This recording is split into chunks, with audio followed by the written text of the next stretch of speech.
At 2:41 in the morning, an emergency dispatcher received a call from a residential address. The call was traced in real time. The house had been sealed by authorities 12 years earlier. No phone service existed at the location, and the family who once lived there disappeared in 1996. This is what investigators documented. Blackwood Lane is a quiet, short, residential road just outside the small town of Ravens Hollow, Pennsylvania. With a population under 4,000, it's the kind of place where nothing really happens.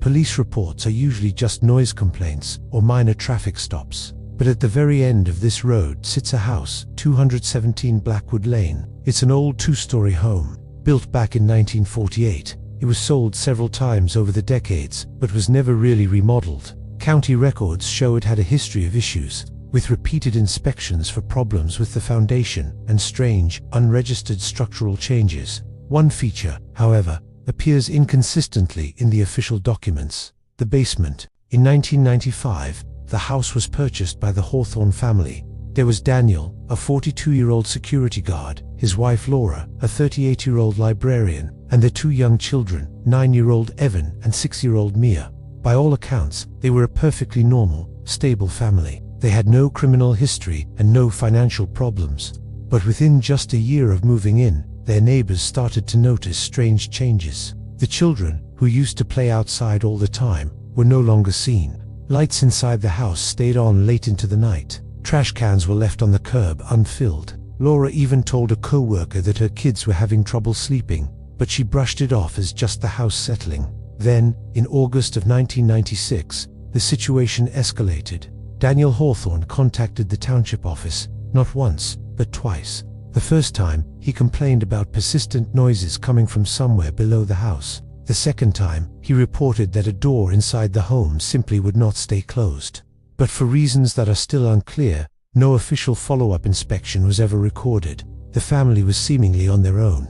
Everything came to a head on October 14, 1996, at 2:11 in the morning. A neighbor was startled awake by a loud, sudden noise coming directly from the Hawthorne residence. They called the police. Officers arrived just 6 minutes later, at 2:17 a.m. They entered the home to find it completely empty. The entire family was gone. The official report from that night is chilling. There were no signs of a break-in, no signs of a struggle.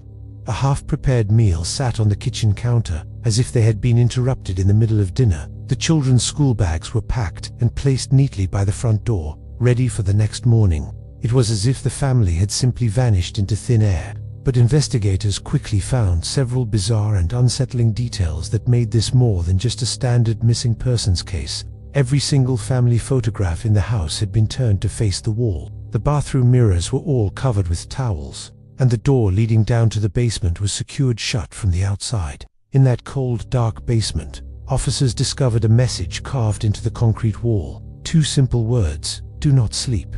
The meaning of this warning was never established. The family's bodies were never found. The Hawthorne case was officially classified as a missing persons investigation, but after 6 long months with 0 leads, it was suspended. The house was sealed by the authorities, deemed unsafe. All utilities were shut off, and the telephone service was formally disconnected in January of 1997. For 12 years, the house at 217 Blackwood Lane sat silent and empty. No activity was ever recorded at the property. Until November 3, 2008. At 2:41 a.m., the County Emergency Dispatch Center received a phone call. There was no caller ID, just an open line. The call lasted for 47 seconds. The dispatcher on duty that night was a woman named Rachel Moore. She later provided a written statement about what she heard. She said the line was completely silent at first, but she could hear a faint background noise, something that sounded like an enclosed, empty space. After a few seconds of silence, a child's voice came through the line.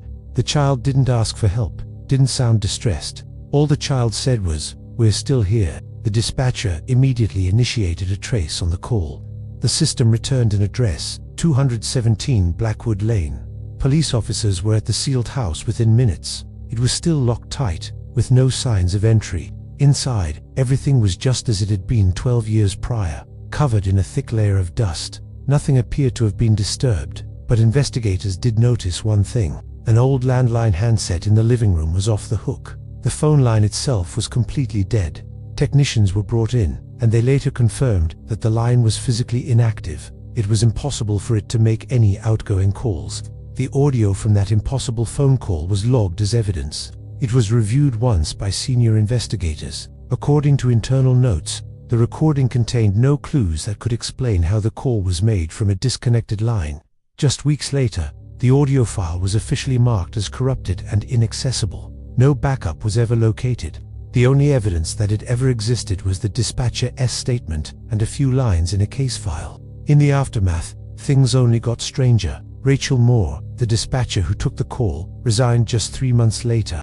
She moved away and has consistently declined all requests for interviews, refusing to ever speak about that night again. The house at 217 Blackwood Lane remains standing to this day. It has never been reconnected to utilities. It has never been sold. It just sits there, at the end of a quiet street, holding its secrets. And the Hawthorne family has never been found. Thanks for watching. If you found this story as haunting as I did, make sure to hit that subscribe button for more deep dives into the unknown. Stay curious.